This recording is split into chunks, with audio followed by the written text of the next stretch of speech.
শুনতে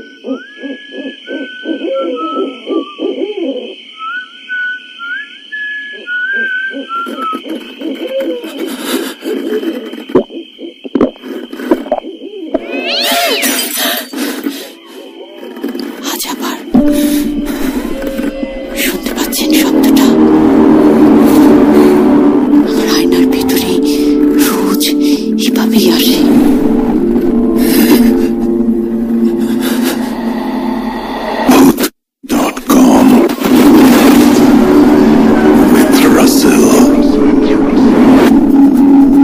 অনেকদিন ধরে আপনাদের সবার একটি প্রশ্ন, কবে আসবে সাব্বির ঘটনা?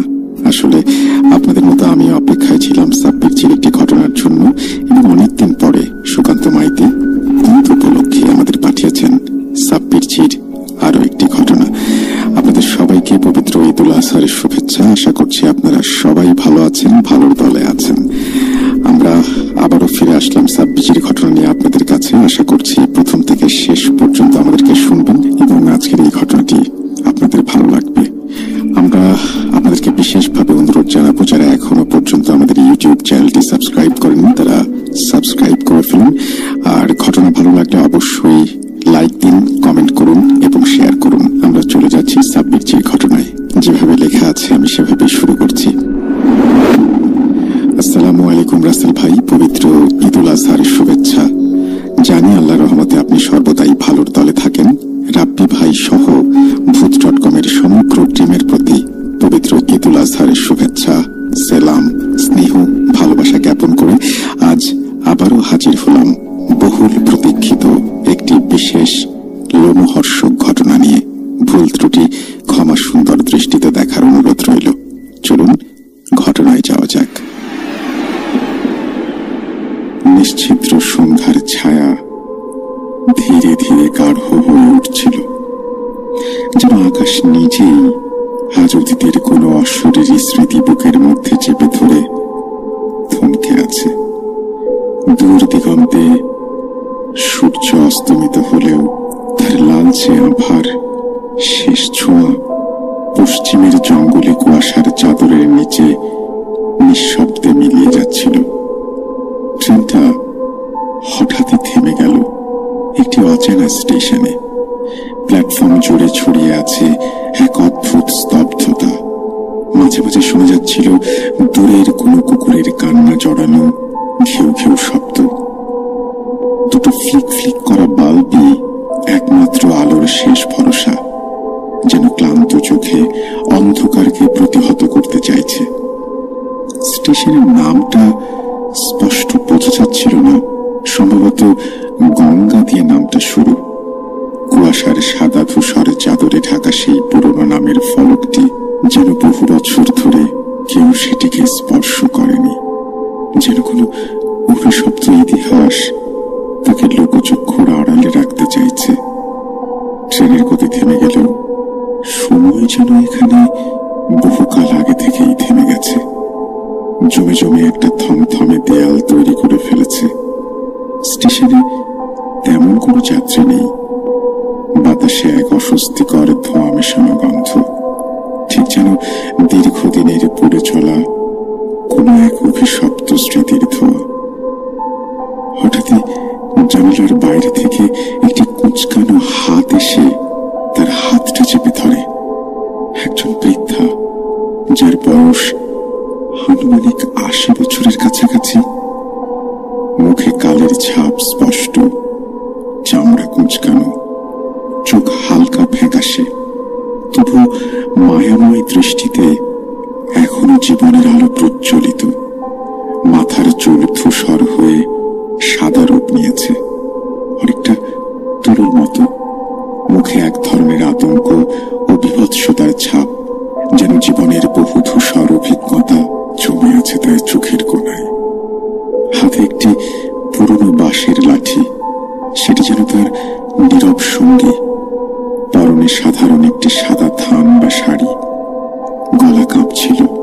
সেই কাঁপা কাঁপা কণ্ঠে ফিস ফিস করে সে বলে ওঠে, বাবাজি, আমাদের গ্রামে শয়তানের ছায়া নেমে এসেছে। কেবল তুমিই পারো আমাদের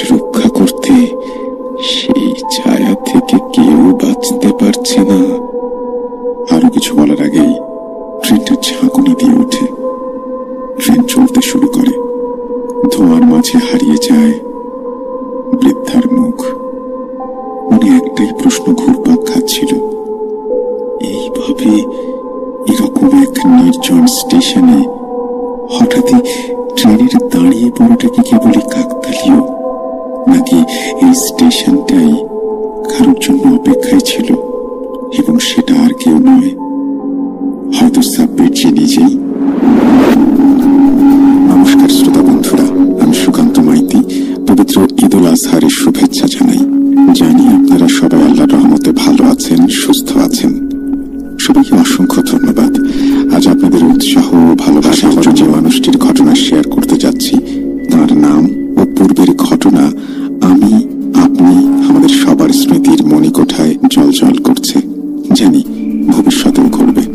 তিনি আর কেউ নন, আমাদের সবার প্রিয় সাব্বিরজি। সাব্বিরজি হয়তো পৃথিবীর মায়া ত্যাগ করে পরলোকে গমন করেছেন, তবুও আমার কলমে ও রাসেল ভাইয়ের উপস্থাপনায় মানুষটি ভূত.com-এ এবং আমাদের মনে চিরকাল অমর হয়ে থাকবেন ইনশাআল্লাহ। আল্লাহ ওনাকে জান্নাত দান করুন, আমিন। অনেকেই সাব্বিরজির ঘটনা দেওয়ার জন্য বারবার কমেন্টে অনুরোধ করছিলেন, তাই আজ আবারও ওনার ঘটনা নিয়ে ফিরে আসা। তাহলে এখন ঘটনায় যাওয়া যাক।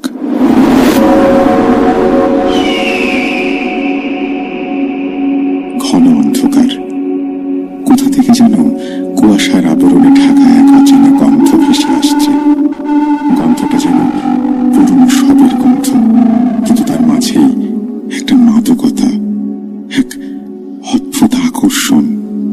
সাব্বিরজি আচমকাই নিজেকে একটি সরু জঙ্গলের পথে দাঁড়িয়ে থাকতে দেখলেন। চারপাশের গাছগুলোর শাখা প্রশাখা যেন তাকে ঘিরে রেখেছে, কোন রকমে আলো ঢুকছে। পেছনে তাকাতে গিয়ে থমকে গেলেন।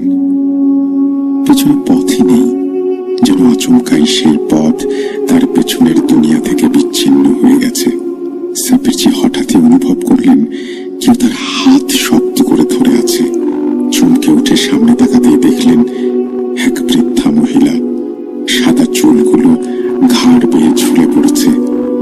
এক দৃষ্টিতে সামনে তাকিয়ে কিছু না বলে সে সাব্বিরজির হাত ধরে টেনে নিয়ে যাচ্ছিল। কে আপনি? আমাকে এভাবে টেনে নিয়ে যাচ্ছেন কেন? সাব্বিরজি জিজ্ঞেস করলেন।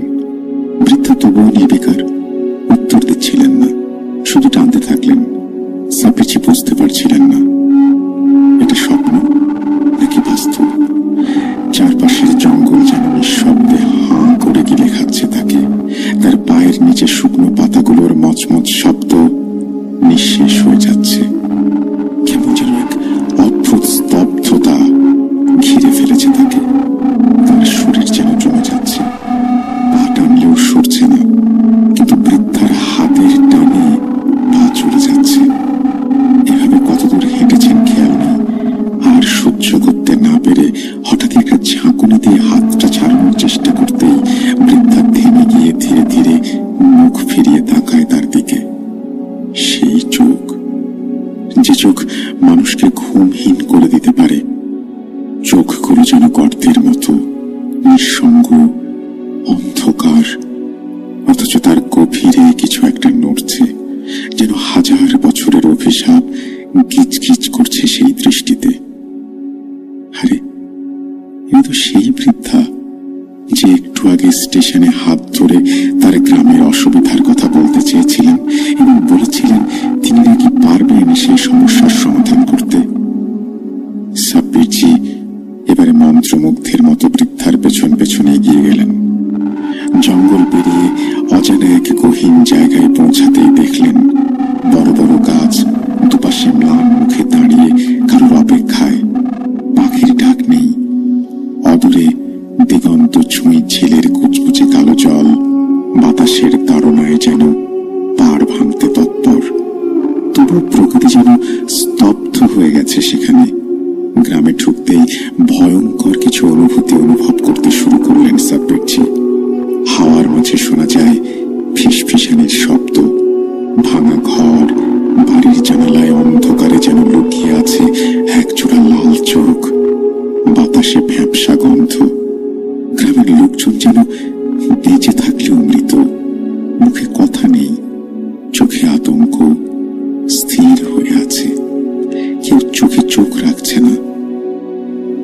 শুধু ইশারা করে বনের ধারে সেই পুরনো বাগান বাড়ির দিকে। সাব্বিরজি কাছে এগিয়ে যান। বিশাল এক পরিত্যক্ত দোতলা বাড়ির ধ্বংসাবশেষ। দেওয়ালে শ্যাওলা জমেছে, ছাদে আগাছা, জানালাগুলো কাঠ দিয়ে বন্ধ। তবু তার মাঝখানে সেই সাইনবোর্ডটা। ধুলো, শুকনো লতা পাতা সরাতে লেখাটা স্পষ্ট হয়, আজমাত আলী আহমদ মোহন। ঘুমটা ভেঙে যায় ট্রেনের কর্কশ হুইসেলে। পাশ থেকে একটি গম্ভীর রাশভারী কণ্ঠস্বর ভেসে আসে। আসসালামু আলাইকুম ওয়া রাহমাতুল্লাহি ওয়া বারাকাতুহু সাব্বির। সাব্বিরজি প্রত্যুত্তরে সালাম জানিয়ে কৌতূহলী দৃষ্টিতে তাকানোর আগেই জিয়াউদ্দিন সাহেব বললেন, স্বপ্নে যা দেখেছ সেটা আপাতত স্মৃতিতেই থাক। সময় এলে এর অর্থ অনুধাবন করতে পারবে। সামনে ভুবনেশ্বর স্টেশন। কলকাতা ফেরার সময় এখনো আসেনি। ফারুক আহমেদ সাহেবের পরিবারের সমস্যা যে পুরোপুরি মেটেনি তা তো আগেই বলেছি, কিন্তু এর শেকড় ঠিক কোথায় বুঝে উঠতে পারছিলাম না।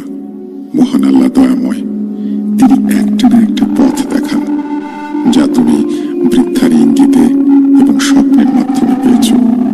আর দেরি করা যাবে না, আমাদের এক্ষুনি ফারুক সাহেবের সেই বাগান বাড়ির ঠিকানা জানতে হবে।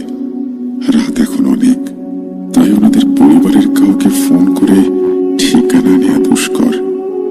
আচ্ছা সাব্বির, একবার মনে করার চেষ্টা করো তো, সেই স্টেশনের নামটা আসলে কি?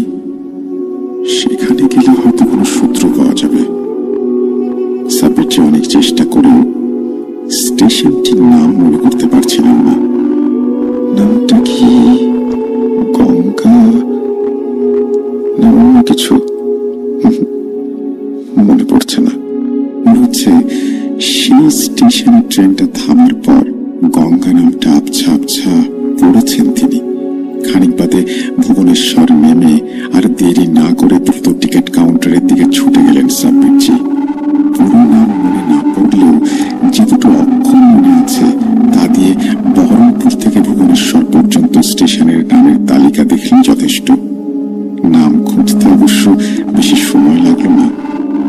চিল্কার কাছে গঙ্গাধরপুর, কিন্তু মুশকিল হলো বহরমপুরের দিকে যাওয়া পরবর্তী ট্রেন সেই ভোর 4টে।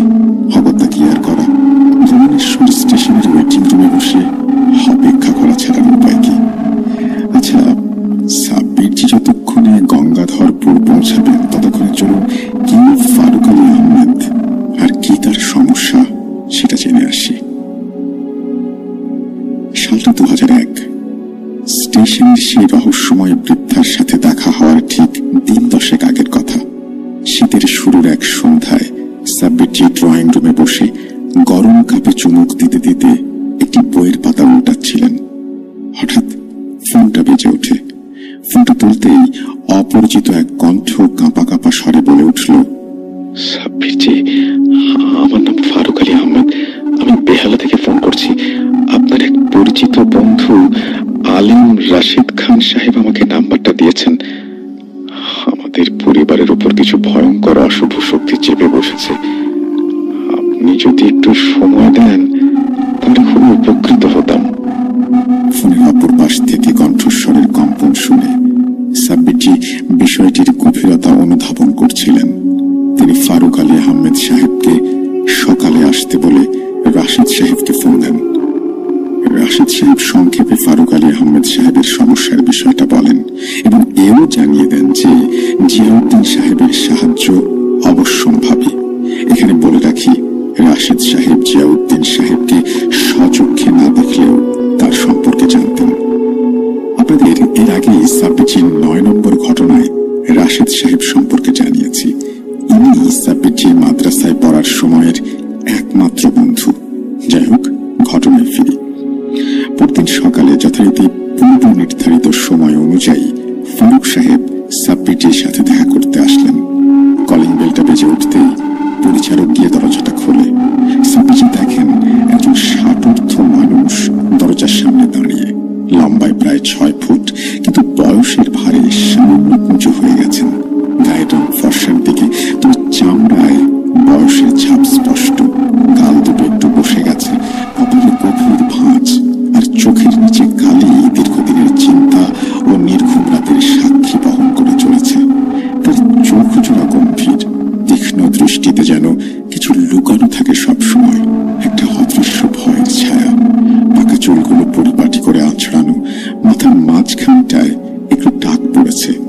কাঁচা পাকা দাড়ি গোঁফে ধর্মীয় রূপের ছায়া, পরনে সাদা পাঞ্জাবি পায়জামা, মাথায় সাদা টুপি। শরীরে একটা পুরনো আতরের গন্ধ লেগে আছে, যেন অতীতের কিছু অপূর্ণ রহস্যের ছায়া মিশে আছে। দেখলে মনে হয় মানুষটার জীবনে গভীর ভয়ঙ্কর কিছু ঘটে গেছে, কিছু এমন যা তিনি খুলে বলতে পারেননি কখনো, তাই চুপচাপ চোখে তার ছায়া বয়ে বেড়াচ্ছেন। সাব্বিরজি তাকে আপ্যায়ন করে সেলাম জানিয়ে ড্রয়িং রুমে সোফায় বসতে বলেন। প্রত্যুত্তরে ফারুক সাহেবও সেলাম জানিয়ে সোফায় এসে বসে সবিনয়ে পরিচয় দিলেন। তিনি বলেন, উড়িষ্যার বহরমপুর শহর থেকে প্রায় 20 মাইল পশ্চিমে ক্যারান্ডিমাল পাহাড়ের কোলে আমাদের আদি বাড়ি, যা এখন এক ভাঙাচোরা ইটের প্রাসাদ। দিনের আলোয় নিঃসাড় দাঁড়িয়ে থাকে, অথচ রাত নামলে যেন ভেতর থেকে গোঙানির শব্দ শোনা যায়। স্থানীয়রা বলে আহমেদ সাহেবের বাড়ি হানাবাড়ি। এই হানাবাড়ি উত্তরাধিকারের সূত্রে আমার কাছে আসে। সাব্বিরজি খেয়াল করলেন বলার সময় ফারুক সাহেব নিজ থেকে নিজের ছায়াও ভয় পাচ্ছেন। আজ বহু বছর পর তিনি ফেলে আসা আতঙ্কের ইতিহাস খুলে ধরেছেন সাব্বিরজির সামনে। জিয়াউদ্দিন সাহেব পাশেই ছিলেন, যা বলাই বাহুল্য। ফারুক সাহেবের কাছে অদৃশ্য, কেঁপে কেঁপে উঠলেও ফারুক সাহেব তখনও বলে চলেছেন, প্রায় 30 বছর ধরে আমরা সপরিবারে আমাদের সেই আদি বাড়ি ছেড়ে কলকাতায় এসে বসবাস করছি। ব্যবসাপত্র সব এখানেই, যদিও আমাদের আদি বাড়িতে কিছু খানসামা পরিচারক আছে দেখাশোনার জন্য, এবং বছরের কিছু সময় আমাদের সেখানে যেতে হয়। ফারুক সাহেবের ব্যবহারে আভিজাত্যের ছাপ স্পষ্ট। তবে কেন উনি পৈতৃক জমিদারিত্ব বিষয় সম্পত্তি ছেড়ে শুধু কলকাতায় চলে এলেন? খুবই জটিল কোনো রহস্য নিশ্চয়ই লুকিয়ে আছে এর মধ্যে। সাব্বিরজি সমস্ত বিষয় খুলে বলতে বললেন। ফারুক আহমেদ ধীরে ধীরে বলতে শুরু করলেন, জানি আপনার মনে অনেক প্রশ্ন। সেসবের উত্তর দেওয়ার আগে আমি আপনাকে আমাদের বংশের এক নির্মম ইতিহাস সম্পর্কে জানাতে চাই। সেটা শোনার পর আপনি আপনার সব প্রশ্নের উত্তর পেয়ে যাবেন ইনশাল্লাহ। আমাদের সেই জমিদার বাড়িটা, যা এখন ধ্বংসস্তূপ হয়ে পড়ে আছে, সেই বাড়িতে প্রতি তৃতীয় পুরুষ নৃশংস, অদ্ভুত এবং রহস্যময় ভাবে মারা যায়। কেউ মারা যেত আগুনে পুড়ে, কেউ অকারণে গলায় ফাঁস লাগিয়ে, কেউ আবার নিরুদ্দেশ হয়ে গিয়ে হার ফিরে আসতো না কোনোদিন। আমার বাবা মারা গেছেন মাত্র 36 বছর বয়সে, বিনা কারণে হার্ট অ্যাটাকে। উনি ছিলেন বাড়ির তৃতীয় সন্তান। বাবার মৃতদেহে কিছু লক্ষণ দেখা গিয়েছিল। মুখ ছিল বিকৃত, চোখ বিস্ফারিত, আর কপালে যেন কারুর নখের আঁচড়। আমি তখন কেবল 10 বছরের ছোট্ট বালক। সেই সময় থেকেই বুঝে গিয়েছিলাম এই মৃত্যু সাধারণ মৃত্যু নয়। ভয়ে, আতঙ্কে এবং অলক্ষ্যে পিছু নেয়া এক ছায়ার হাত থেকে বাঁচার আশায় কলকাতায় চলে আসা। ভেবেছিলাম পুরনো জায়গা ছাড়লেই বাঁচা যাবে, কিন্তু তখনও জানতাম না যে অভিশাপ রক্তে মিশে থাকে তাকে পায়ে হাঁটা দূরত্বে ফেলে রাখা যায় না। সে ঠিক পেছন পেছন চলে আসে। কালের নির্মম খেয়ালে আমরাও ছিলাম 3 ভাই।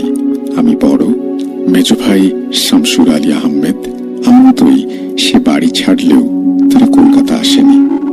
তার কোনো ছেলে নেই, 2 মেয়ে, স্ত্রী, পরিবার নিয়ে সে ভুবনেশ্বর থাকে।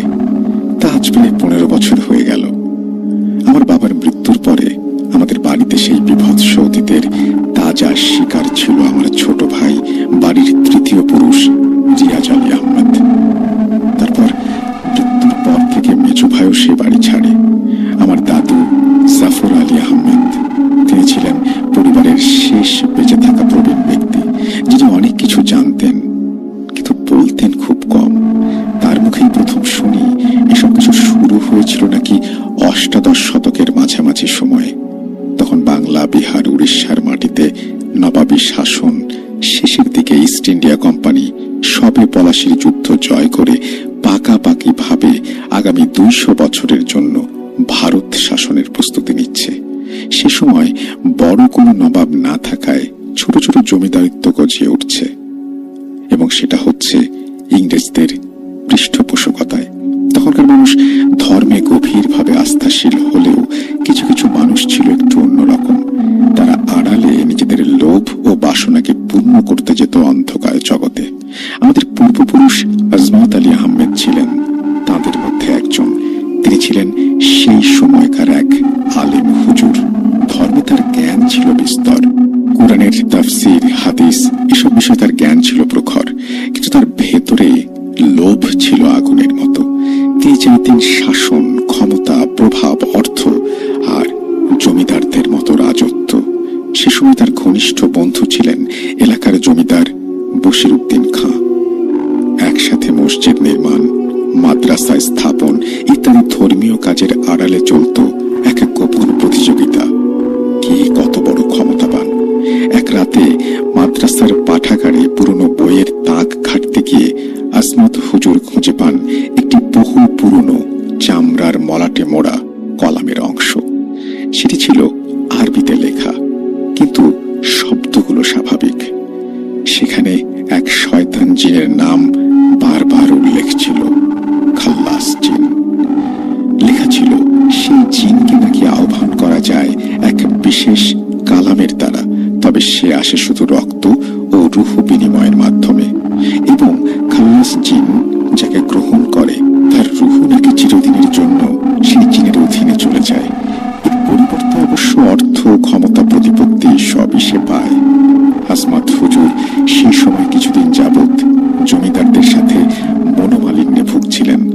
জমিদার খাঁ বংশ তাকে যথেষ্ট সম্মান না দেয়ায় তিনি মনে মনে ক্রোধ পুষছিলেন। তিনি ভাবলেন, যদি খাল্লাস জিনকে আহ্বান করে এই এলাকার জমিদারিত্ব নিজের করে নেওয়া যায় তবে তার ক্ষমতা হবে অসীম। সেই লোভে পড়ে তিনি হাত কেটে রক্ত দিয়ে কালামের শেষ পৃষ্ঠায় নিজের নাম লেখেন। সেদিন ছিল অমাবস্যা, গোধূলি বেলা, আধো আধো অন্ধকার। কণ্ঠে ছিল যেন হাজার মৃতের আর্তনাদ। তুই কি চাস? ভারী ফ্যাঁস ফ্যাঁসে স্বরে বিভৎস ছায়া মূর্তিটি প্রশ্ন করে। আজমত হুজুর কাঁপা কাঁপা গলায় বলেন, এই এলাকা আমার চাই। জমিদারিত্ব, সম্পদ, সম্মান সব সব আমি চাই। আমি যেন এই এলাকার সর্বসর্বা মালিক হয়ে হুকুম চালাতে পারি। হুজুরের কথা শুনে শয়তান খাল্লাস জিন হেসে ওঠে। সেই পৈশাচিক হাসিতে কেঁপে ওঠে পুরো জঙ্গল। গাছের পাতা ঝরে পড়ে, অদূরে শেয়ালের দল প্রবল ত্রাসে ডেকে ওঠে, হবে, তবে একটা শর্ত। তোর বংশের প্রতি তৃতীয় পুরুষ হবে আমার। আমি তার মধ্যে গেঁথে দেব আমার দাসত্বের থাবা। সে ধীরে ধীরে নিজেকে হারাবে, তার রূহ পচে যাবে, আর মৃত্যুর আগে আমি তার কণ্ঠ দিয়ে বলিয়ে নেব আমার নামে শপথ, এবং এই চুক্তি থাকবে অটুট প্রজন্ম থেকে প্রজন্মে। আজমত হুজুর রাজি হয়ে যান। চুক্তির দিন থেকেই বদলে যেতে থাকে সবকিছু। জমিদার বশিরউদ্দিন খাঁ হঠাৎ মারা যান। গ্রামবাসীরা তার ঝলসানো হাত পোড়া দেহটা গ্যারান্টি মালের জঙ্গলে সেই তেঁতুল গাছের নিচে আবিষ্কার করে। মাত্র 7 দিনের মধ্যে তার একমাত্র ছেলে শহীদ খাও দুর্ঘটনায় মারা যায়। আজমত হুজুরের ষড়যন্ত্র কেউ আঁচ করতে পারেনি। এলাকার সবাই তাকে সম্মান করত, তাই হুজুরকে সম্মানিত করে এলাকার প্রভাবশালী মানুষরা তাকে জমিদার রূপে মেনে নেয়। এদিকে আজমত হুজুরও নিজেকে সবার সামনে প্রতিষ্ঠিত করতে নিজের নামে মসজিদ নির্মাণ করে, খলিফা নিযুক্ত করে। শুরু হয় আহমেদ পরিবারের উত্থান। জমি জমা, অর্থ, প্রাসাদ সব হয়, কিন্তু সময়ের সাথে সাথে চুক্তির মূল্য পরিশোধ করতে হয়। তার তৃতীয় পুত্র সানাউল্লাহ আলী আহমদ মাত্র 28 বছর বয়সে উন্মাদ হয়ে গলায় দড়ি দেন। মৃতদেহের চোখে ছিল ফাঁকা মনিবিহীন ফ্যাকাশে শূন্যতা। দেহ ছিল বরফের মতো ঠান্ডা, আর ঘরের দেয়ালে নাকি আরবি হরফে লেখা ছিল, হানাল খান্নাস, আমি আবারও আসব। তারপর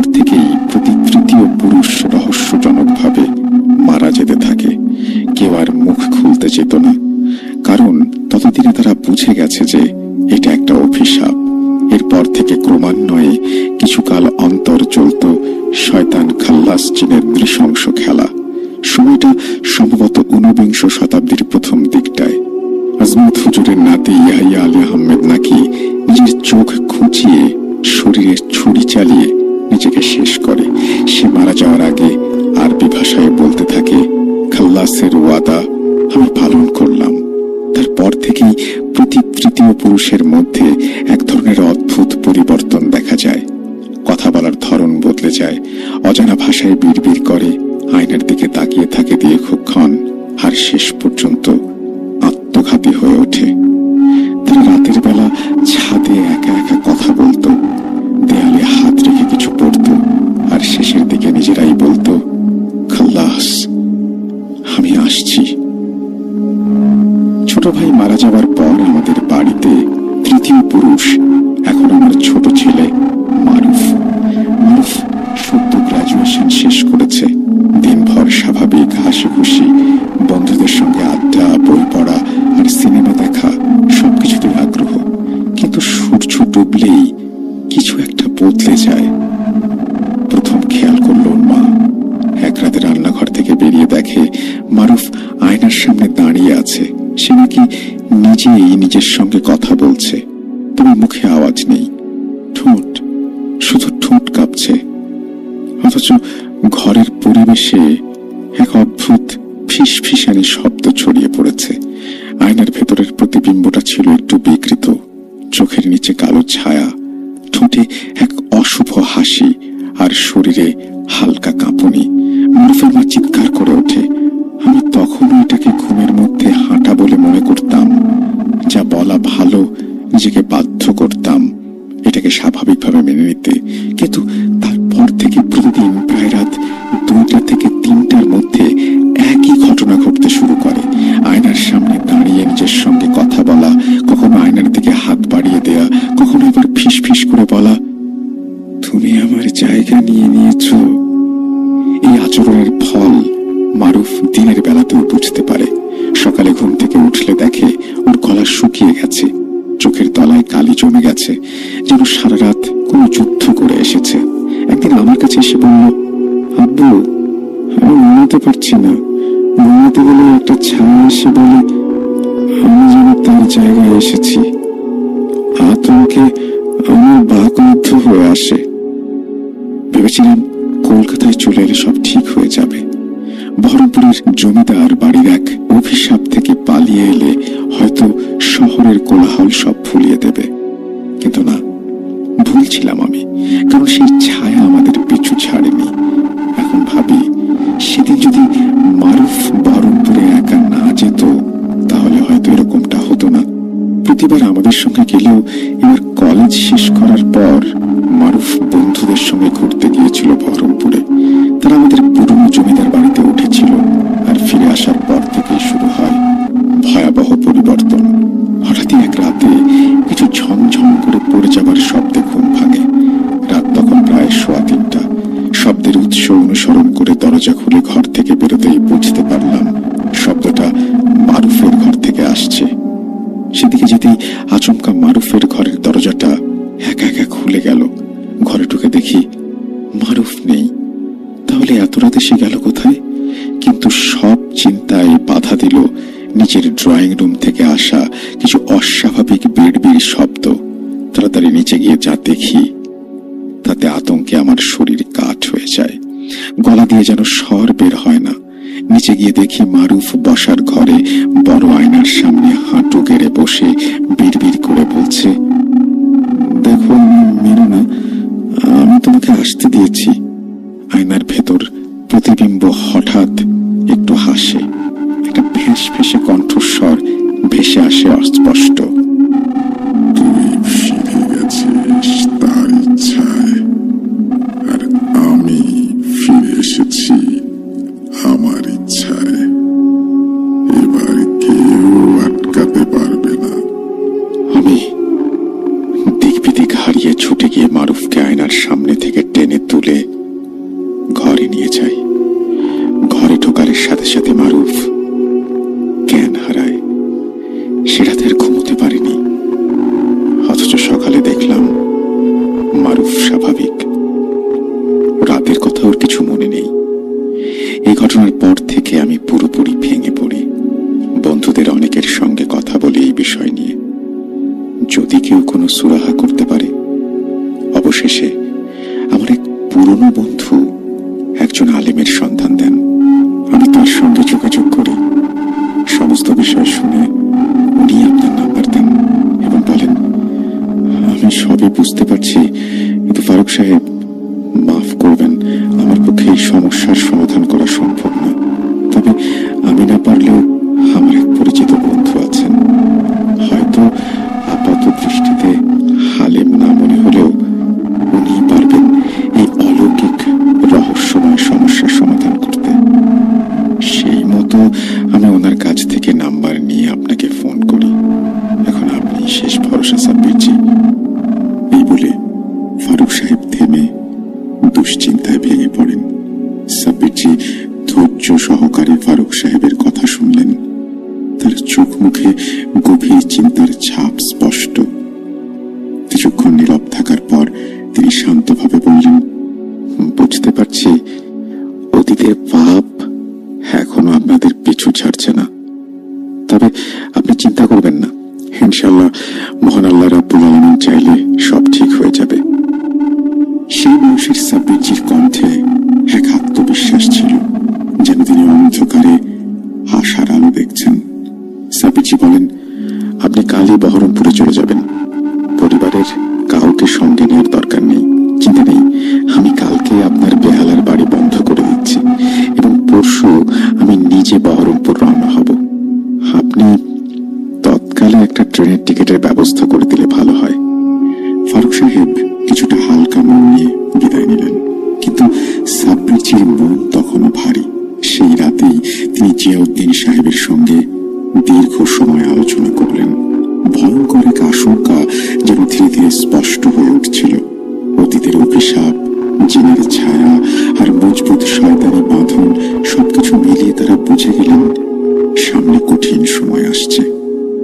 পরদিন সকালে জিয়াউদ্দিন সাহেবের নির্দেশে সাব্বিরজি রাশেদ সাহেবের সঙ্গে ফারুক সাহেবের বেহালার বাড়িতে যান। তার আগে অবশ্য সাব্বিরজির নির্দেশে ফারুক সাহেব নাতিপুতি সহ পরিবারের সমস্ত সদস্যকে কলকাতাতেই তার এক আত্মীয়ের বাসায় পাঠিয়ে দেন, যাতে তদবিরের সময় শয়তান না কোনো সমস্যার সৃষ্টি করতে পারে।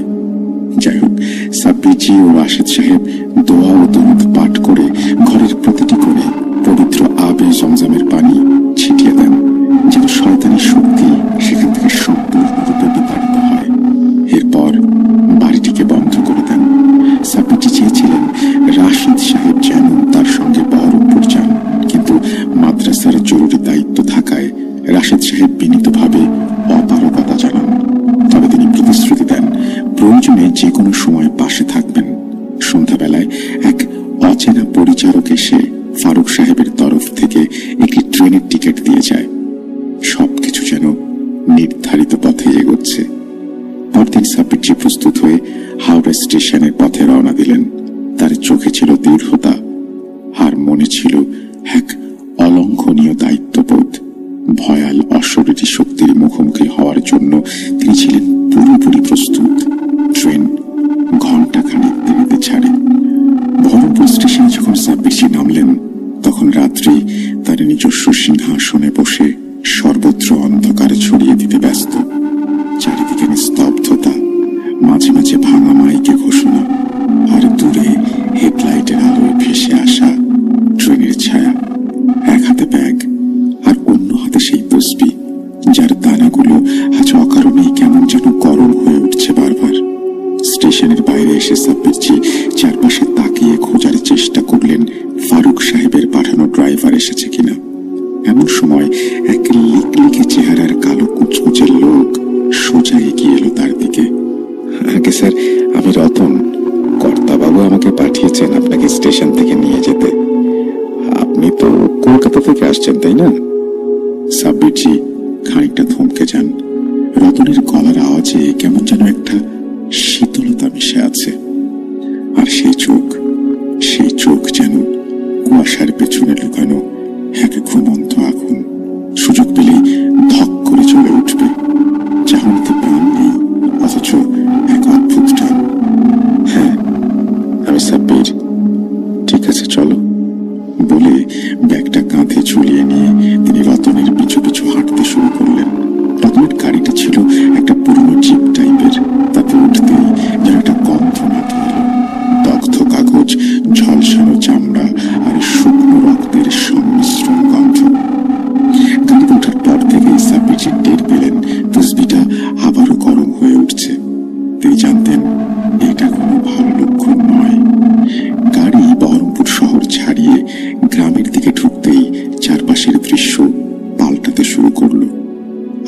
নেমে আসে। চারিদিকে ঘন জঙ্গল, মাঝামাঝি শিয়াল ও রাত চড়া পাখির কর্কশ ডাক। রতন হঠাৎই গলা চড়িয়ে বলে উঠল, আপনারা শহরের মানুষ, জানেন না রাতের বেলায় এই রাস্তা দিয়ে যেতে হলে একটু নিয়ম মানতে হয়। কি নিয়ম? সাব্বিরজি বিস্ময়ে জিজ্ঞেস করেন। গাড়ি থামিয়ে নেমে জঙ্গলের দিকে 3 বার থুতু ফেলতে হয়, না করলে তারা রেগে যায়। ফিনফিনে স্বরে রতন বলল। রতনের গলাটা এবার কেমন একটা শোনাচ্ছিল। তারা কে? কি সব হাবল তাবল বলছো? সাব্বিরজি অবাক হয়ে জিজ্ঞেস করেন। রতনের গলা এবার কেমন যেন কাঁপা কাঁপা। তারা যারা আলো পছন্দ করে না, নাম নিলে আসে আর না নিলেও। সাব্বিরজি এবার স্পষ্ট বুঝলেন কিছু তো অস্বাভাবিক ঘটছে। তিনি পকেট থেকে তসবিটা বের করে আয়াতুল কুরসি পড়লেন। অন্ধকার যেন খানিক সরে গেল, কিন্তু গাড়ির ভেতরে ঠান্ডা হাওয়া যেন হঠাৎ করে হাড়ে হাড়ে ঢুকে পড়তে শুরু করলো। খানিকক্ষণ পর আচমকাই গাড়িটা থেমে গেল। গাড়ি কেন থামালো? সাব্বিরজি প্রশ্ন করলেন। রতন কোনো উত্তর দিচ্ছে না। সাব্বিরজি রতনের দিকে ঘাড় ঘোরাতেই আঁতকে ওঠেন। কোথায় রতন? ড্রাইভারের সিট ফাঁকা, রতন নেই, অথচ দরজা বন্ধ, গাড়ি বন্ধ। গলার কাছে হঠাৎই কারোর যেন নিঃশ্বাসের শব্দ। তুমি বেশি বুঝে গেছো তাই না সাব্বির? পেছনে ফিরতেই দেখতে পেলেন রতনের মতো দেখতে এক ছায়ামূর্তি। ছায়ার মতো একটা লম্বা হাত রেখে ঝুঁকে আসছে তার দিকে। মুখে হাসি, কিন্তু চোখে আগুন, আর সেই গন্ধ, পচা শরীর, যে গন্ধ একটু আগে সাব্বিরজি পেয়েছেন। সাব্বিরজি দম নিয়ে পড়া শুরু করলেন, আউযু বিল্লাহি মিনাশ শাইতানির রাজিম। সঙ্গে সঙ্গে ছায়াটি বিকট চিৎকার করে মিলিয়ে গেল, কিন্তু গাড়ির চারিদিকে তখন বেশ কিছু ছায়ামূর্তি ঘুরে বেড়াচ্ছে, ফিস ফিস করছে অজানা ভাষায়। গাছের ডাল থেকে যেন কারো ঝুলছে, হাসছে, চোখের কোণা দিয়ে গড়িয়ে পড়ছে রক্ত। গাড়ি আবার চলা শুরু করে।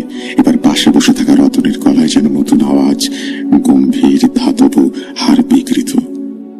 তুমি নিশ্চয়ই বুঝতে পারছো সাব্বির, আমি রতন না, আমি কেবল ওর শরীর ধার নিয়েছি। আমার নাম নরক, আমি খাল্লাস জিনের দাস। সাব্বিরজি এবার তসবিটা শক্ত করে ধরে জিজ্ঞেস করলেন, তাহলে তুমি এসেছো আমাকে নিতে? ধাতব কণ্ঠে আবারও রতনের ভেতর থেকে নরক বলে উঠল, হ্যাঁ, আমার মালিক খাল্লাস বলেছেন এই অভিশপ্ত চুক্তি পূরণ করতে। ফারুক সাহেবের বংশকে সাফ করে দিতেই এখন তোমার দেহ ব্যবহার করবে। দেরি করে ফেলেছো সাব্বির, তুমি তো নিজেই ঢুকে পড়েছো জালে। কয়েক মুহূর্ত পর হঠাৎই অদ্ভুতভাবে গাড়িটা বন্ধ হয়ে যায় আবার, আর চারপাশে হাওয়ার মধ্যে জিকিরের শব্দ ভেসে ওঠে। বাতাস ভারী হয়ে উঠল 32 তসবির গন্ধে। ছায়ারা চিৎকার করে সরে যাচ্ছিল। সামনের বনভূমির কুয়াশার মধ্যে আলোক রেখা দেখা গেল, যার মধ্য দিয়ে হেঁটে এলেন এক দীর্ঘদেহী দাড়িওয়ালা পুরুষ। সাদা পাগড়ি, হাতে লাঠি, কপালে উজ্জ্বল নীলাভ আভা। জিয়াউদ্দিন সাহেব। হাত দাও সাব্বির, বেশি সময় নেই। সাব্বিরজি তৎক্ষণাৎ গাড়ি থেকে বেরিয়ে এসে তার হাত ধরলেন। সঙ্গে সঙ্গে আশেপাশের ছায়ারা পিছু উঠতে শুরু করে। রতনের শরীর থেকে ধোঁয়ার মতো কিছু একটা বেরিয়ে যাওয়ার পর শরীরটা ধপ করে গাড়ির সিটে লুটিয়ে পড়ে। এসব কিছুর মাঝখানে কখন যে ভোর হয়ে এসেছে খেয়াল নেই। সাব্বিরজি ভীষণ অবাক হন। ফারুক সাহেবের কথা অনুযায়ী খুব বেশি হলে ঘন্টা দেড়েকের পথ, তাহলে কি করে এত সময় অতিবাহিত হলো? যাই হোক, রতনের ততক্ষণে হুঁশ ফিরেছে। ও বুঝতেই পারে না কি করে এখানে এলো। ওর শুধু এটুকুই মনে আছে যে রাতে সে স্টেশনে গিয়েছিল কলকাতা থেকে কর্তাবাবু মানে ফারুক সাহেবের পরিচিত কেউ একজন আসছেন তাকে রিসিভ করতে। সাব্বির তাকে সংক্ষেপে সমস্ত বিষয়টা বুঝিয়ে বলে। তারা যতক্ষণে ফারুক সাহেবের জমিদার বাড়ির সামনে পৌঁছালেন ততক্ষণে আকাশ পরিষ্কার। বাড়ির দরজা খুলতেই যেন অদ্ভুত এক কুয়াশা গায়ে এসে লাগলো। ভেতরে দাঁড়িয়েছিলেন ফারুক সাহেব। সাব্বিরজিকে দেখে তিনি উদ্বিগ্নের স্বরে জিজ্ঞেস করলেন, কি হয়েছে, এত দেরি হলো কেন? ফারুক সাহেবকেও গত রাতে পুরো বিষয়টা সংক্ষেপে বলে সাব্বিরজি সেই ভগ্ন প্রায় অট্টালিকার মধ্যে পা রাখতেই খেয়াল করলেন তসবিটা আবারও গরম হতে শুরু করেছে। তিনি বুঝতে পারছিলেন আশেপাশের দেয়াল, পিলার, দরজার আড়াল থেকে কিছু ছায়ামূর্তি উঁকি দিচ্ছে। ঘরের বাতাস ভারী, মাটির নিচ থেকে যেন গলার আওয়াজ ভেসে আসছে, এরই মাঝে সাব্বিরজি খেয়াল করলেন জিয়াউদ্দিন সাহেব ধীরে ধীরে গায়েব হয়ে যাচ্ছেন কুয়াশার মধ্যে। দূর থেকে তার ক্ষীণ কণ্ঠস্বর কানে ভেসে আসে, লড়াই এখনো শেষ হয়নি সাব্বির, খাল্লাস এখনো ওঁত পেতে বসে আছে, তুমি একটু বিশ্রাম নাও, আমি একটু পরে আসছি। দুপুরে খাওয়ার সময় সাব্বিরজি খেয়াল করলেন কেউ যেন তার উপর নজর রাখছে। যতই চেষ্টা করতেন স্বাভাবিক থাকার, যেন কিছুই টের পাননি, তবু এক অদৃশ্য চোখ যেন টানছিল তার দিকে। ঠিক পিছন থেকে পোলাও, কোরমা, রেজালা আর নানা রকম ভুড়ি ভুজে টেবিল সুসজ্জিত।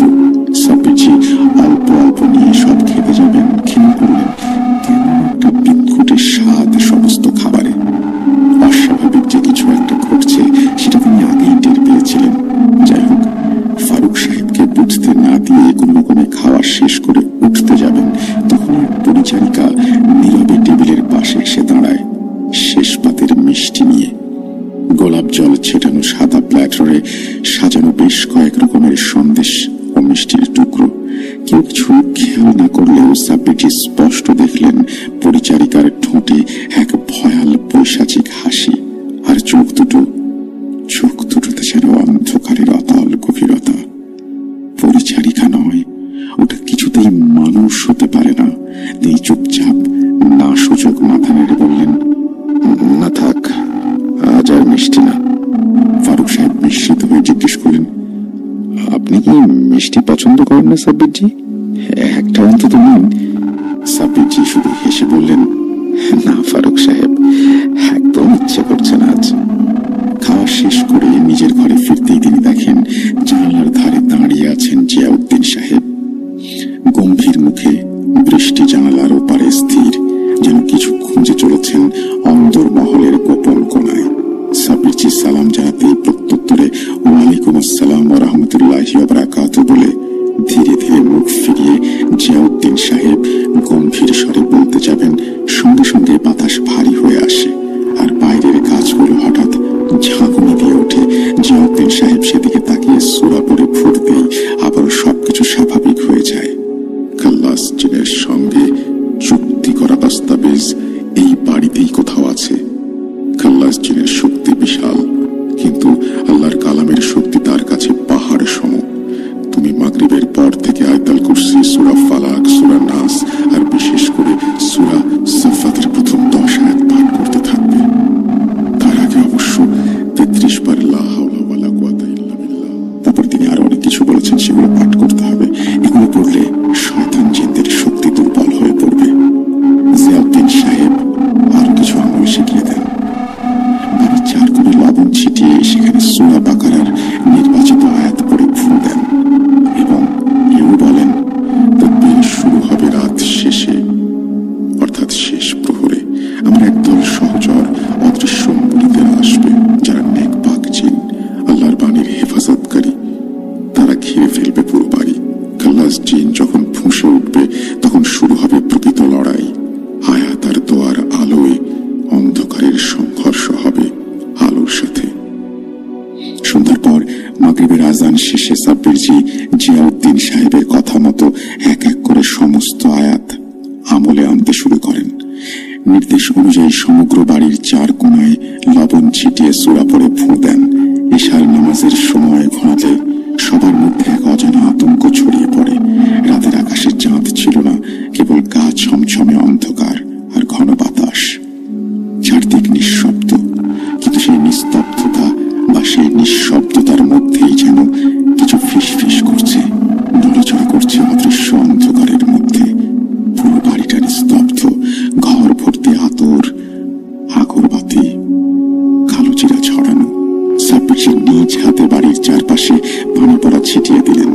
জিয়াউদ্দিন সাহেব আসেন, এক গোছা বিশেষ সূরা লেখা তাবিজ সাব্বিরজির হাতে দিয়ে বলেন যে সময় এলে সাব্বিরজি নিজেই বুঝে যাবেন এই তাবিজের কার্যকারিতা কি। এরপর সবার অলক্ষ্যে অদৃশ্যে জিয়াউদ্দিন সাহেব মাটিতে একটি বৃত্ত এঁকে জিকির করতে বসলেন। তার ঠোঁট নড়ে, কিন্তু আওয়াজ নেই। ধীরে ধীরে তার চোখ লালচে হয়ে উঠছিল, শিরা উপশিরা টান টান, মনে হচ্ছিল কোনো অলৌকিক শক্তির সাথে যেন একত্রীভূত হয়ে আছেন। রাত বাড়তেই শুরু হয় ভয়ঙ্কর সব ঘটনা। কখনো তীব্র শব্দে দরজা খুলছে আর বন্ধ হচ্ছে একা একাই, আবার কখনো দেখা যাচ্ছে অদ্ভুত সব ছায়ামূর্তি ঘোরাঘুরি করছে দেয়ালে দেয়ালে। এর মাঝে একবার একজোড়া আগুনের ভাটার মতো চোখ জল জল করে উঠল জানলার ওপার থেকে। তারপর হাওয়ার এক ঝাপটায় জানলাটা আচমকাই বন্ধ হয়ে যায় নিজে থেকে।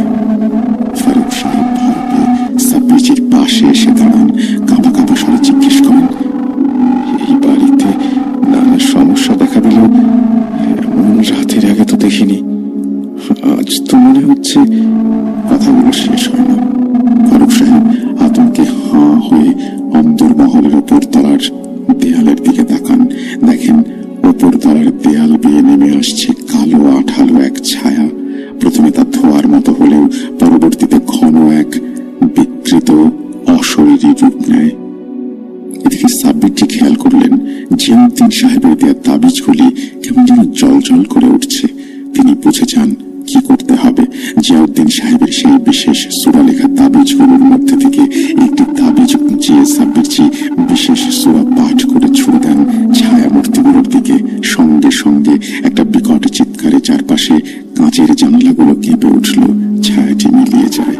তার ঠিক পরেই মেঝে কেঁপে ওঠে এবং আচমকাই একটি অদৃশ্য শক্তি এক ঝটকায় সাব্বিরজি ও জিয়াউদ্দিন সাহেবকে মেঝের মাঝখান বরাবর এক জায়গায় জড়ো করে। তাদের চারিদিকে আগুনের রেখা ফুটে ওঠে আর তার মাঝখানে ধীরে ধীরে স্পষ্ট হয় এক বিশাল পশুর রূপ। তিনটে আগুনের গোলের মতো চোখ, খাল্লাস জিন। এক বিকট অট্টহাসিতে বাড়িটা যেন কেঁপে ওঠে।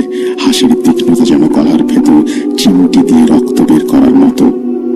তোরা আমাকে বাধা দিতে এসেছিস, পারবি? এই চুক্তি রক্তে রেখা, রক্তে মিশে থাকবে চিরকাল। সঙ্গে সঙ্গে চারিদিক অন্ধকারে ঢেকে যায়, ঘরের সব বাতি নিভে যায়। জিয়াউদ্দিন সাহেব চোখ বন্ধ করে চিৎকার করে এক আমল পাঠ করেন। ঠিক তখনই খাল্লাস জিনের শরীরটা যেন কাঁপতে শুরু করে আর তার হাতের শেকল ছিঁড়ে বেরিয়ে আসে আরো তিনটে ছায়া, দাসত্ব